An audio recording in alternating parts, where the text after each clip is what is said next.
The crowd was silent. India was losing badly. Everyone had lost hope, except one man. He stood there, sweat on his face, fire in his eyes, holding the bat like it was his destiny. That man was Kapil Dev. No one knew that his next few hours on the field would change Indian cricket forever. But before that victory, his life was full of pain, struggle, and small battles no one saw. Stay till the end, because this story will show how a single man's belief turned an entire nation's dream into reality. Chapter 1: The Boy from Chandigarh. Kapil Dev was born on January 6, 1959, in Chandigarh, India. His father, Ram Lal Nikanj, came to India from Pakistan after the partition and started a small business. His mother, Raj Kumari, took care of the family. Kapil was full of energy as a child. He liked to play on the streets and never sat still. He enjoyed every outdoor game but loved cricket most. He used to play with his friends using a stick as a bat and a rubber ball. He often came home late and dirty, and his mother would scold him. Still, he would sneak out again to play. In school, he broke a window once while throwing a ball inside the class. The teacher got angry, but his friends laughed. Kapil loved watching older boys play cricket on the ground near his home. One day, he joined them, and they were surprised by his speed. His first real bat came when he was 13. He cleaned it daily and showed it proudly to everyone. Soon, he joined the Desh Prem Azad coaching camp in Chandigarh. His coach saw something special in him.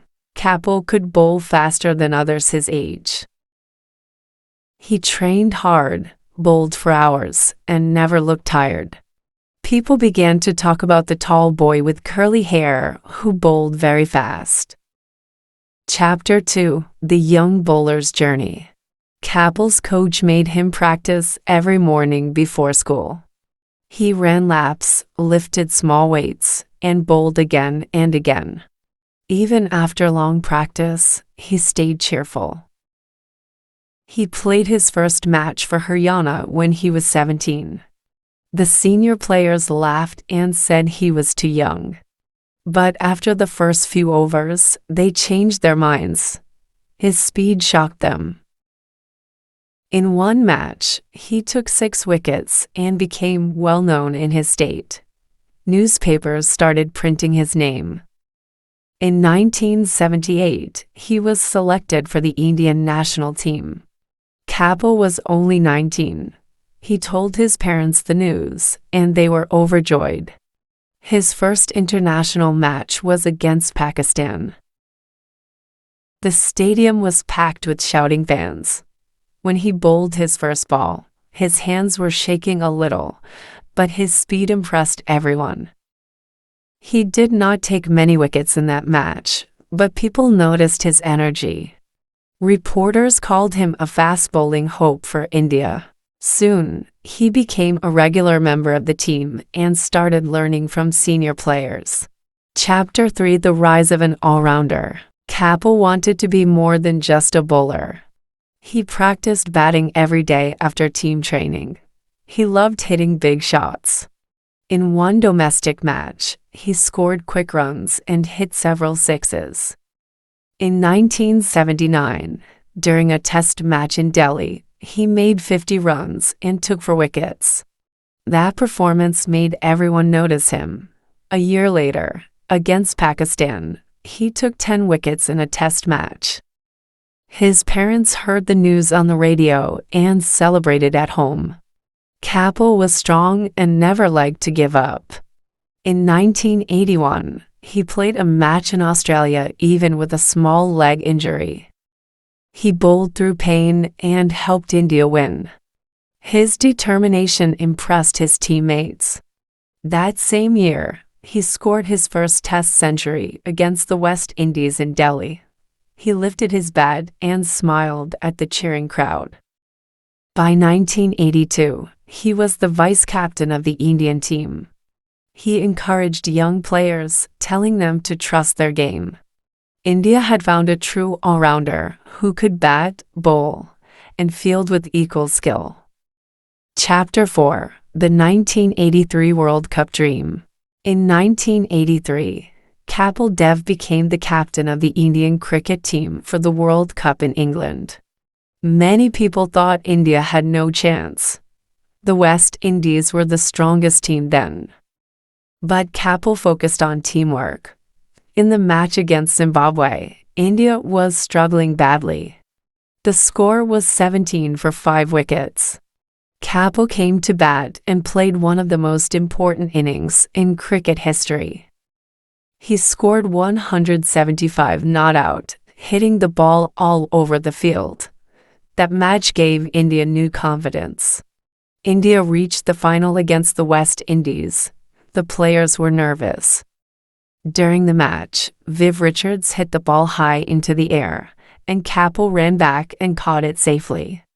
That catch changed the game. The West Indies were bowled out, and India won the 1983 World Cup.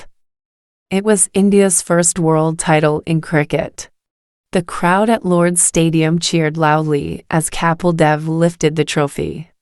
Newspapers around the world carried his photo the next day. Chapter 5: The Years After Glory. After 1983, Kapil Dev continued to play for India as both bowler and batsman. He took important wickets in many test matches and scored quick runs when needed. In 1984, against England, he bowled a long spell and helped India win.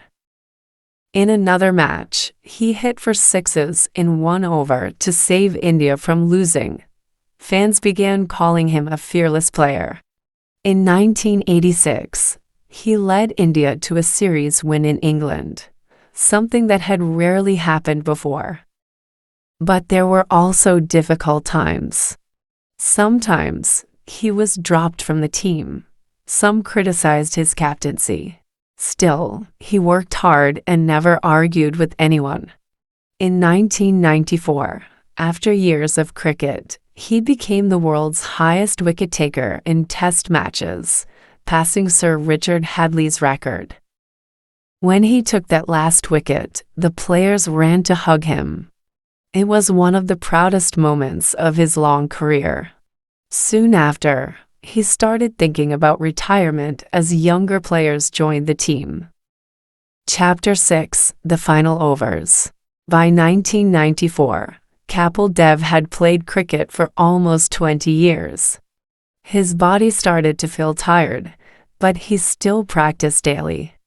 In early 1994, he took his last few wickets in test matches and became the highest wicket-taker in the world. Reporters surrounded him everywhere he went. He said he was happy to have done his job. A few months later, he played his final international match. When he walked off the ground, the crowd clapped for him. Kapil took off his cap, looked at the field one last time, and left quietly. After retirement, he stayed connected to cricket. In 1999, he became the coach of the Indian team. Some players liked his strict training methods, others found it tough. After 1 year, he left the job, saying coaching was harder than playing. Later, he worked as a commentator and shared his match experiences on television. Outside cricket, Kapil started several businesses, including restaurants and sports companies. He also began playing golf. In 2002, he received the Wisden Indian Cricketer of the Century Award. In 2021, a film called 83 was released about his World Cup story. Kapil Dev now lives between Delhi and Chandigarh with his wife, Romi, and daughter, Amia. If this story touched your heart, don't forget to like, share, and subscribe to Glorious English. Every day we bring real stories that teach English through emotions, dreams, and courage. Stay connected. Your support keeps our stories alive.